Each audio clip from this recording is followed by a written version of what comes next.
What's happening, gamers? It's K-Mega405 coming to you live from 405, where I'm just your regular gamer, talking to the intelligent gamers. If you're new to the channel, welcome. Be so kind to hit that subscribe button, that like button, that notification bell. Leave a comment. Let me know what you think. Also, let's just get straight into it. As you can see, it is pretty apparent what's going on here once you see this. When people started seeing this, again, I seen this yesterday, people started running with it. Oh, see, Game Pass isn't where it's supposed to be. Actually, the article, if people read the article, they seen that it wasn't really all that bad. It was pretty much basically just talking about that Xbox just didn't hit their numbers, didn't hit their goals. And there's a couple of reasons behind that. If you remember last year, Halo was supposed to come out, right? And Halo didn't, got delayed until this year.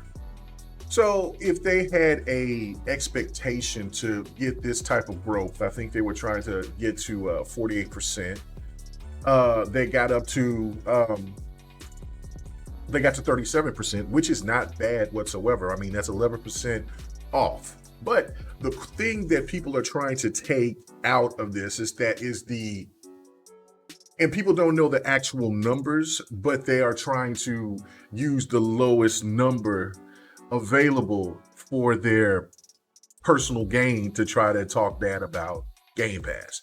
And basically, so some people are saying that it seems about roughly, if you try to do the math behind it, it seems like it would be a little bit over 20 million subscribers, which is substantial. It's great. I mean, you go from what it was in 2019, I believe it was 18, and then so it's of June of this year, it's supposed to be at 20, maybe a little bit more, over 20.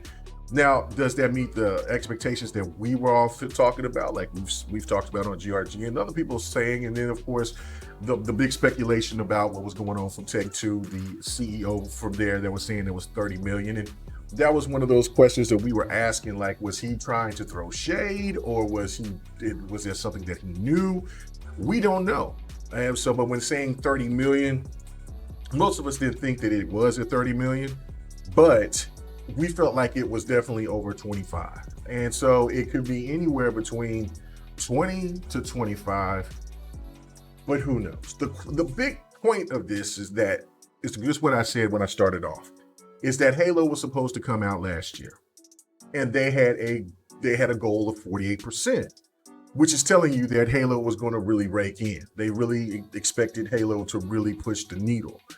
Well, Halo's coming out this year, on top of the fact that Forza Horizon 5 is going to be coming out this year as well.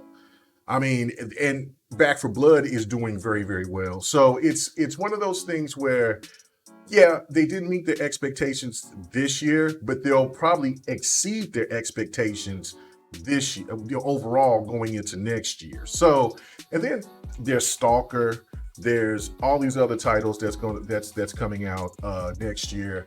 Of course, the Bethesda games are going to really start releasing next year.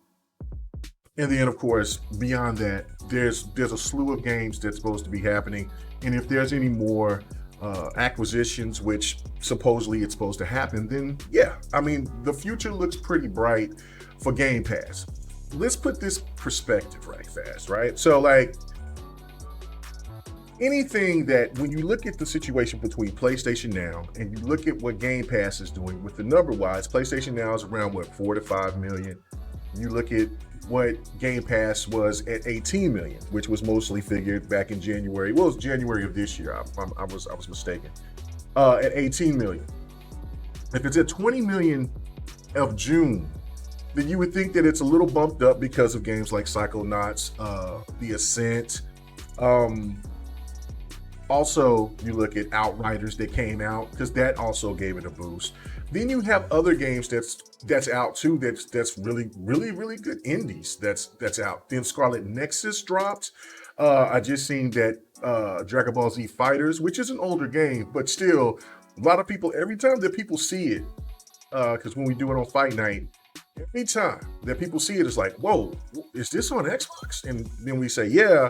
And they're like, whoa, how much is it? And there was a sale because we just played it not this following past week, but we played it about 2 weeks ago.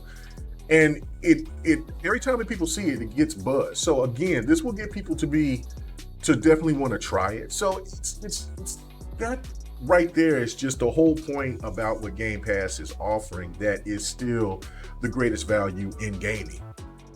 And if you can if you gain 2 million, let's just say it's at 20 million. Just think about that for a second.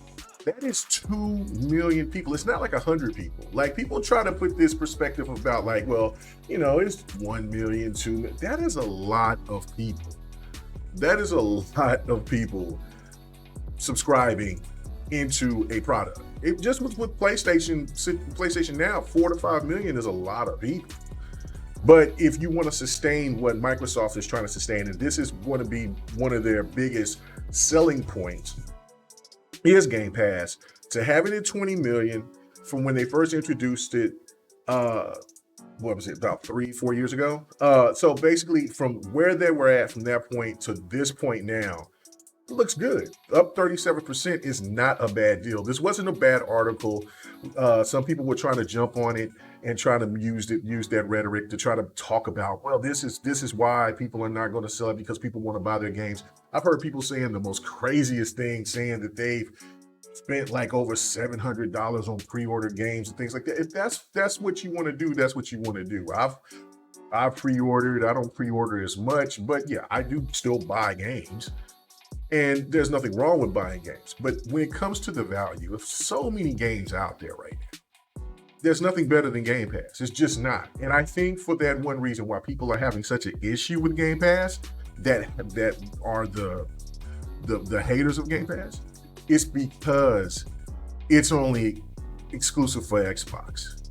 And if this was something that Sony was doing, or Nintendo was doing, it would be absolutely the best thing in the world. But it's just the fact that people try to make all these crazy narratives and try to downplay something that has got 18 million, well, now 20 plus million people subscribed to. So yeah, everybody's numbers has been kind of off because we don't actually really know if it's 20 plus, because we were thinking again, like it was 25 to 27, but guaranteed that when Halo and Forza drops, that is going to go up. So they're going to have a really big year, and they probably might exceed that 48% going into next year, especially with, like I said, Stalker, and then you got the Gunk, you got all these other games, the Crossfire X. There is so many other games that's going to be coming, plus other surprises that will be coming that people weren't expecting. So Game Pass is definitely it's here, and it looks like it's going to be here to stay, especially for the fact that there's so much content that's going to be dropping going into 2022. This thing is just starting to get revved up. So I definitely want to hear your thoughts about this. I mean, it's pretty amazing, because right here, like, you just look at this part, it's talking about Starfield. A lot of people are happy about Starfield. I need to know more about Starfield, but just that game alone has got a lot of people excited. And let's not forget that it's also on PC. So once those Bethesda games, because PC gamers love Bethesda games, and so this could definitely take off and get those numbers up quite high in the future. So like I said, I want to hear you guys' thoughts about everything. Yeah, until the next video, really do appreciate it.